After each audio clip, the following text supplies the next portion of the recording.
Hai, selamat petang. Apa kabar kalian semua? Saya harap kalian semua baik-baik aja di sore hari ini ya. Kita berjumpa lagi di channel cerita Kak Sri.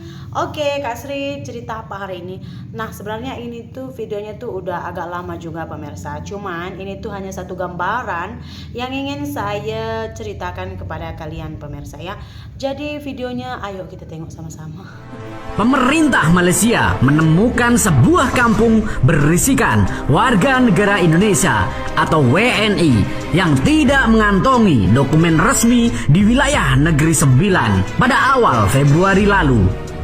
Mereka diketahui tinggal di dalam hutan yang cukup terisolasi. Oke, jadi videonya itu adalah ditemukannya sebuah kampung yang terisolasi. Terisolasi itu artinya terpinggir, dalam sekali, kayak dia macam isolasi. Tahu kalian kan ruang isolasi berarti itu terpisah dari orang ramai. Dia itu sangat-sangat terisolasi dan jauh di pedalaman gitu pemirsa. Jadi ditemukannya sebuah kampung ya, di mana kampung ini tuh penduduknya semuanya warga negara Indonesia yang tidak memiliki dokumen. Sebenarnya ada tanda tanya di kepala otak saya. Jadi dia tuh tak ada dokumen apa-apa. Dari mana pemerintah setempat tahu yang ini tuh warga negara Indonesia? Iya, karena pemirsa, Indonesia dengan Malaysia itu lebih kurang sama aja. Dari cara kita bercakap pun mereka akan tahu kita ini orang Indonesia atau orang tempatan.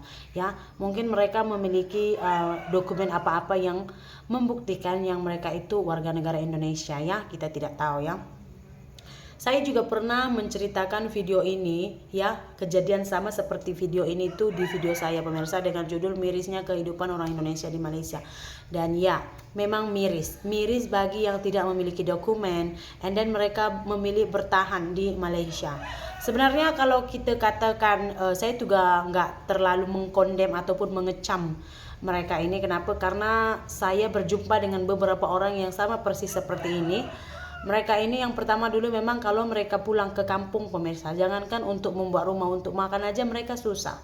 Kebanyakannya ya, mereka ini tuh berjumpa sama-sama perantau, sama-sama bekerja dari Indonesia ke Malaysia, pas tuh berjumpa, and then ada istilahnya kayak kumpul kebo gitu, cinta-cinta jumpa, ya udah gitu pemirsa kebanyakannya. And then mereka ini kebanyakannya tuh awalnya tuh sebenarnya resmi datang ke Malaysia, cuman karena memilih mengikut pasangan jadi lari dari tempat kerja dan tinggal bersama tanpa hubungan apa-apa. Begitu pemirsa. Saya pernah ya satu orang tuh yang kebetulan tuh dia warga negara Indonesia dan dia memiliki pacar itu warga negara Indonesia juga. Jadi mereka itu tinggal di rumah kongsi. Nah, kalau di rumah kongsi, ketika rumah kongsi di Malaysia itu adalah lelaki perempuan yang bukan muhrim itu tuh bercampur jadi sana tidur. Basam bangsal, ruangan bangsal, kamu tidur aja semua di sana gitu. Jadi nggak ada privacy ya. Jadi dia ini tuh ada katanya di sana tuh 6 perempuan dan ada 10 atau berapa lelaki pemirsa ya. Jadi ada satu orang perempuan itu pregnant, hamil. Dia itu hubungi saya itu mula-mula dari Messenger, kemudian dia minta WhatsApp, saya bagi WhatsApp. Ini nih masa saya masih di Malaysia tahu. Jadi katanya itu kebetulan saya pernah menolong 2-3 orang kebetulan ya di Indonesia itu melahirkan orang Indonesia yang terisolasi tadi. Mereka itu tinggal di kebun bagian dalam kali gitu pemirsa. Jadi kalau misalkan kalian bilang kenapa banyak kali orang kosongan di Malaysia itu kok nggak ditangkap, karena mereka itu kewujudannya itu nggak diketahui gitu. Dia itu ada di Malaysia juga nggak tahu. Kenapa? Karena mereka memang tinggal di tempat isolasi ya, di tempat terpencil, pedalaman. Mereka juga nggak pernah keluar, nggak buat transaksi apa-apa. Kenapa? Misalnya mereka mau kirim uang, mau beli obat, itu semuanya melalui orang lain. Kalau misalkan dia mau kirim uang juga orang lain yang kirimkan. Kalau dia apa-apa macam beras apa habis, semua orang lain yang belikan, tak sebulan sekali, sebulan 2 kali diantar gitu pemirsa. Jadi kewujudan mereka ini nggak diketahui. Terus kayak immigration juga, mereka ini selalunya beramai-ramai. Jadi kalau hanya 3-4 immigration mungkin mereka nggak akan berani langsung menyerbu ke tempat itu. Kalau misalkan di sana tuh ada sekian puluh orang dan tempatnya itu terisolasi, berani kalian ambil resiko, potongnya nanti tinggalkannya di hutan itu siapa tahu. Gitu. Nah, jadi dia nih dah hamil, dekat-dekat mau melahirkan. Jadi pemirsa, kenapa? Karena dia ini di kampung udah ada anak 3 gitu. Jadi dia mungkin udah tahu lah tanda-tanda melahirkan. Terus dia telepon saya. Katanya, Kak Sri di mana? Bila bisa Kak Sri datang ke sini katanya. Saya bilang, "Kenapa? Tolong saya mau melahirkan Kak Sri. Saya apapun nggak ada. Uang persiapan nggak ada, ke hospital takut karena paspornya itu udah 5 tahun expired. Tak boleh pakai lah, udah mati gitu." Lakinya juga seperti itu. Laki juga sebenarnya udah ada istri di Indonesia, si perempuan juga ada suami di Indonesia gitu. Jadi pada masa tuh pemirsa, saya ingat mau menolong, cuman saya rasa terlalu beresiko karena katanya babynya itu twin. Karena kalau misalkan saya juga menolong persalinannya dan terjadi apa-apa, semua nanti masuk lokam, ya kan? Saya bilang saya tak boleh. Last minute kalian tahu pemirsa siapa yang menolong dia? Orang tempatan. Terus anaknya itu diambil gitu, jadi dia bawa ke hospital. Sebenarnya kalau kita ke hospital sih dokumen kita kayak visa apa semua mereka nggak minta, hanya saja kad pengenalan, paspor, ya udah dia tulis nama kamu sesuai paspor gitu aja. Jadi dibawa dia ke hospital Ipoh, kemudian kos pembelanjaan semuanya itu ditanggung oleh penduduk tempatan ini tadi, dan anaknya itu emak tak nampak, lahir je terus angkat gitu pemirsa. Coba kalian bayangkan, simpan dalam perut 9 bulan, setiap kamu tidur rasakan sepaannya, tendangannya, lahir-lahir angkat. Dan ada perubahan? Enggak, jangan kalian salah. Setelah dia melahirkan ini, dia sembuh, dia akan tetap melakukan hal yang sama dan hamil lagi gitu. Kebanyakannya mereka ini berulang-ulang. Makanya miris kehidupan orang Indonesia yang ada di Malaysia yang kosong, udah gitu nggak tahu diri. Iya, mereka udah tahu kosongan, nggak ada dokumen apa-apa, buat anak pula.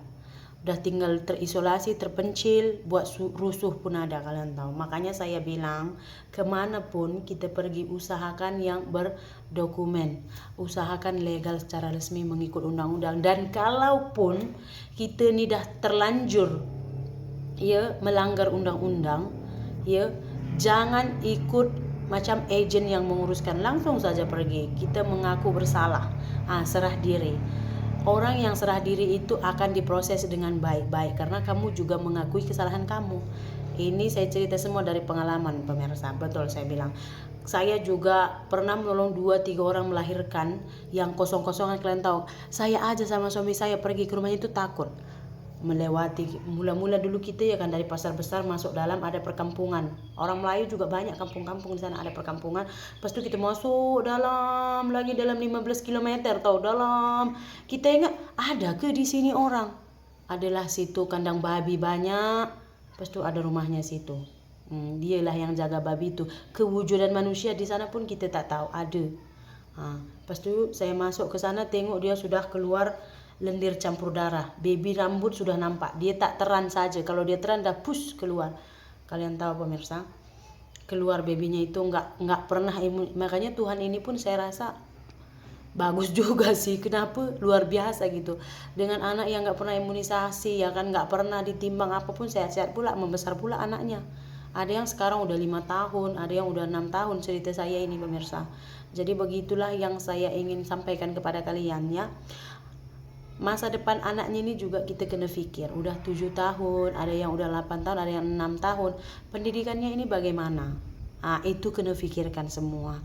Ya, makanya saya bilang kalau misalkan kalian ya ke luar negara, legal lah, resmilah, ikutlah peraturan.